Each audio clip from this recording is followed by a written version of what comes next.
Tentunya dengan memperhatikan anak usia dini, di mana katakanlah kalau undang-undang 0 sampai 6 tahun, para pakar juga sebenarnya ada yang bicara sampai 0,8 tahun.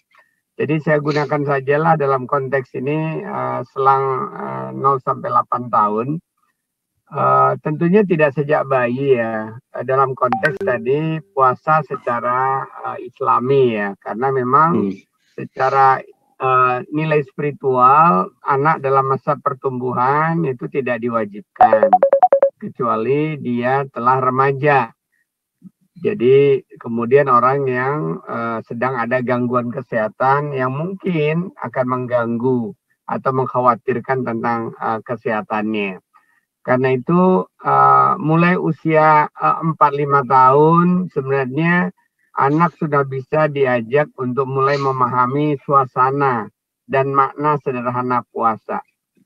Jadi kok mama, kalau dia manggil mama misalnya ya, kok mama biasanya nemenin dede makan mama juga makan, kok sekarang mama nggak makan sih, ngapain? Kok lucu sih mama sekarang nggak suka dede ya makan bersama. Nah itu kan bisa sesuatu pertanyaan di hari pertama kedua puasa ketika anak mulai usia menganjak 4 tahun ya, atau bisa jadi mulai 3 tahun juga sudah mulai menanyakan itu. Biasanya ibu mendampingi makan dan juga satu suap buat anaknya, satu suap kalau dia masih disuapin ya, tapi bisa juga didampingi di mana makan bersama-sama, terutama sarapan misalnya ya, atau makan siang. Ini kan membuat anak jadi mulai, oh ternyata disitulah kata pertama seorang ibu, seorang ayah barangkali bisa menjelaskan, mama hari ini mulai puasa, papa hari ini mulai puasa. Nah timbul di benak anak, puasa itu apa ma? Puasa itu apa pak? Ya kan? Nah, seorang bunda, seorang yanda tentunya perlu menjelaskan apa itu sederhana kata puasa. Bahwa sederhananya mama lagi melaksanakan ibadah, mama lagi melaksanakan kewajiban bagi orang dewasa, bagi kalau nanti udah remaja, yang namanya menahan diri. Menahan diri itu kan luas, kalau seluas tentunya dia tidak akan nyambung nanti. Paling tidak sederhana menahan diri dari salah satunya tidak makan, tidak minum. Mungkin itu bahasa sederhana, bahwa nanti ketika dia ada remaja baru bisa jelaskan menahan diri dari termasuk tidak boleh berhubungan sebagai suami istri dan sebagainya.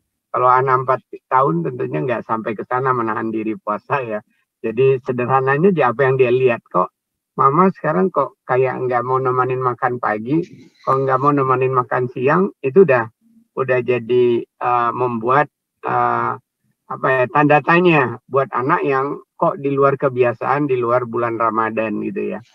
Jadi mengenalkan suasana, saya pikir itu yang pertama ya.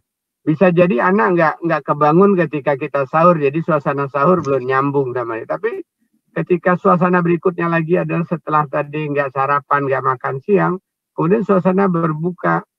Kok biasanya mama makan jam 8 sama papa, kok sekarang dengerin ajan langsung minum mama. Nah, kan itu bisa bunda. Jadi pertanyaan nih, dia kan ada suasana yang ketika melaksanakan ibadah puasa itu menurut dia kok hal yang beda. Biasanya makan jam 5 atau biasanya makan jam 8, jam 7. Kok sekarang begitu, biasanya setelah sholat maghrib, kok sekarang sebelum sholat maghrib udah udah makan minum gitu ya.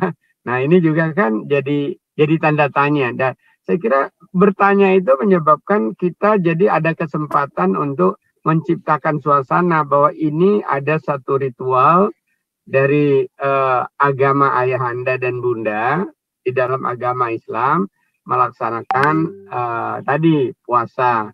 Pertama sederhananya tidak makan, tidak minum dulu tentunya ya. Nanti setelah bertambah usia baru berbagai makna dari puasa tadi secara mendalam bisa kita jelaskan. Ini belum soal latihan ya. Nah kemudian dari situ nanti dia juga bisa bertanya ya.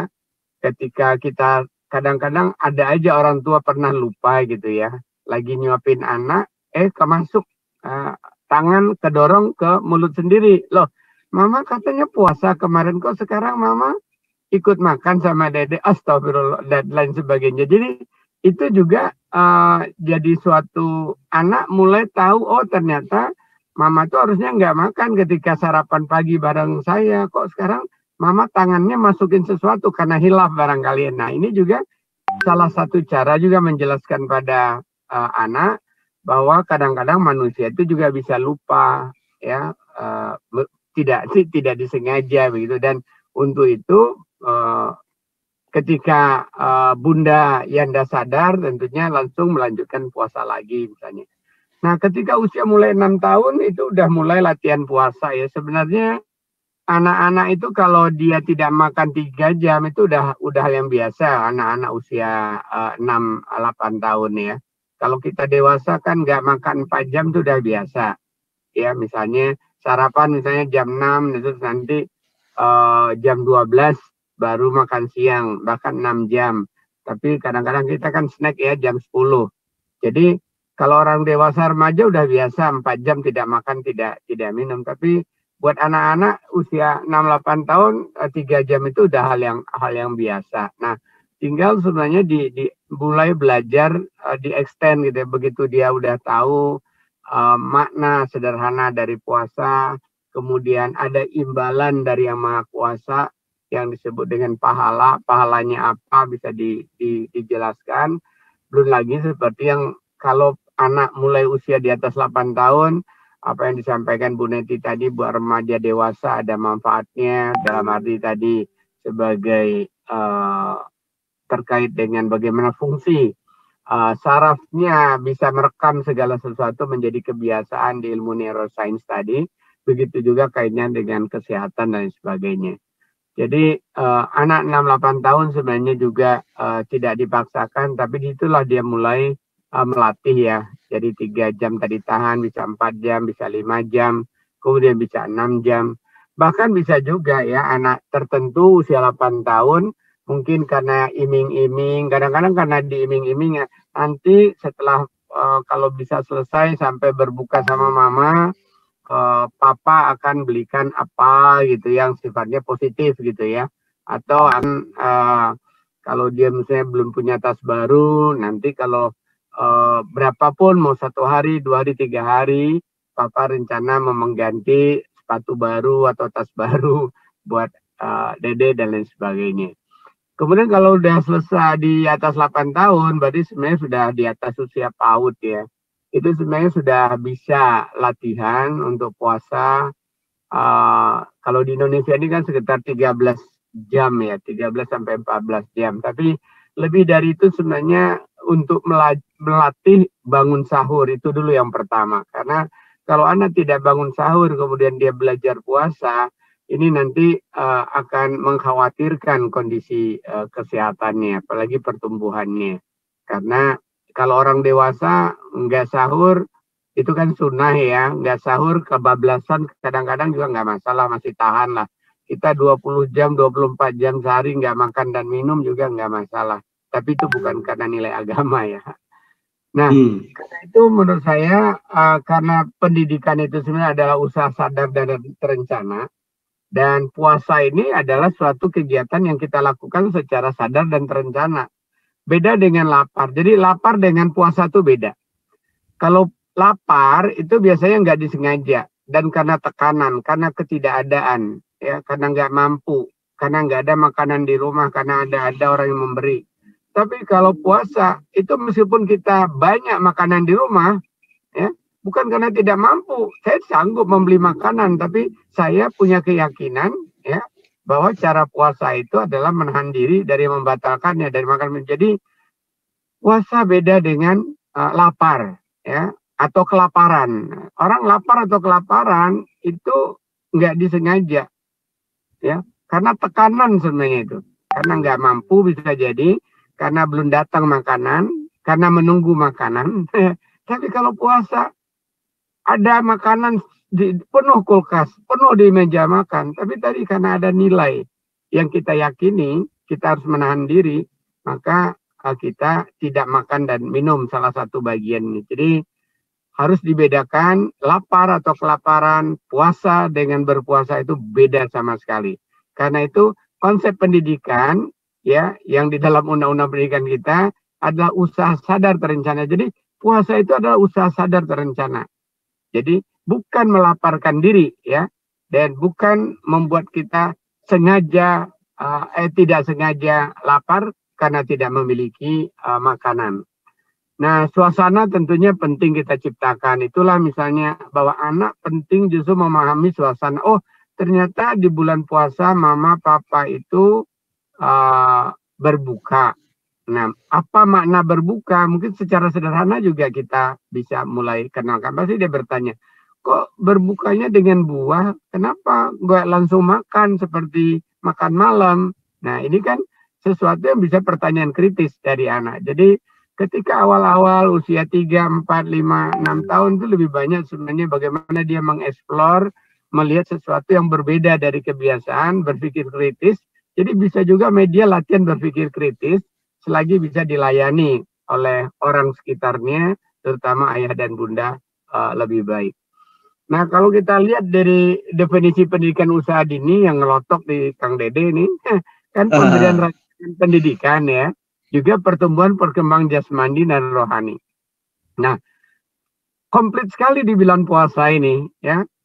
Jasmaninya, organ pencernaannya tadi dilatih ya, tumbuh kembangnya juga, rohaninya juga dilatih. Jadi kalau kita kembali ke konsep makna pendidikan menurut undang-undang kita, bahkan kepada ketakwaan, lebih khususnya lagi pada definisi pendidikan anak usia dini, rangsangan udah jelas ya seperti tadi.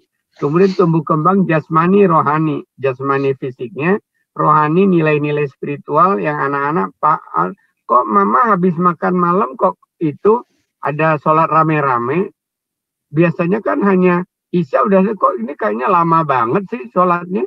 Kan itu jadi pertanyaan ya, namanya taraweh. Nah mulailah mulai menjelaskan apa itu sholat taraweh yang dianjurkan, pahalanya seperti apa.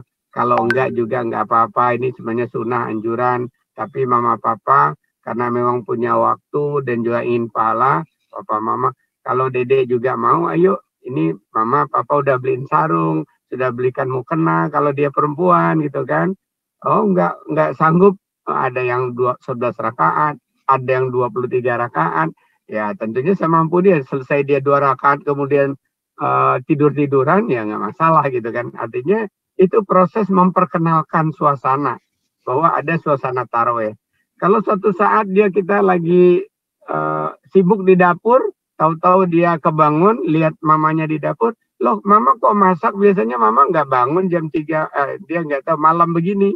Nah itu juga berarti dia mulai tahu, oh ternyata suasana puasa itu ada suasana namanya sahur ya, yang biasanya itu pagi hari ini masih gelap-gelap sudah bersantap atau makan misalnya gitu. Jadi di samping memberikan rangsangan untuk anak mengetahui hal-hal sederhana dalam arti suasana, dalam arti konsep yang sederhana banget, dalam arti tradisi, dalam arti perilaku yang beda dengan puasa tidak puasa, ada dia jadi memahami ada rangkaian kegiatan, kok ada namanya makan sebelum subuh, namanya sahur, kok siang hari nggak nemenin anak-anaknya makan, kok begitu maghrib ajan ujuk-ujuk ngambil buah atau air putih misalnya.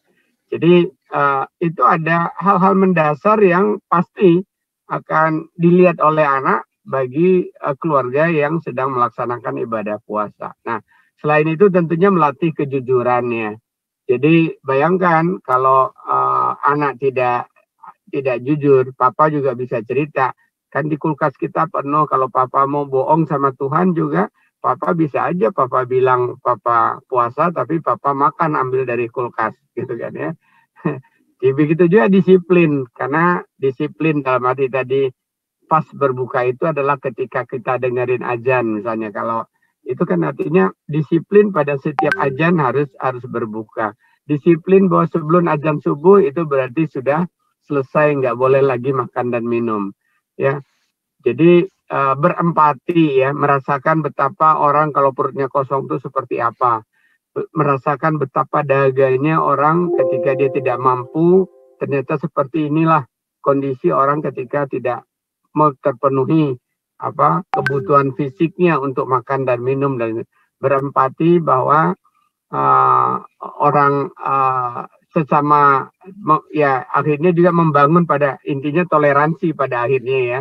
Jadi ketika kalau misalnya sebelum pandemi dulu itu kan ada kadang-kadang seminggu itu anak-anak masih sekolah, kemudian 3 minggunya enggak, meskipun dia tidak puasa, meskipun ada yang latihan, tapi biasanya sudah diliburkan nih, apalagi pandemi ini nggak ada kegiatan menurut saya barangkali di TK ya.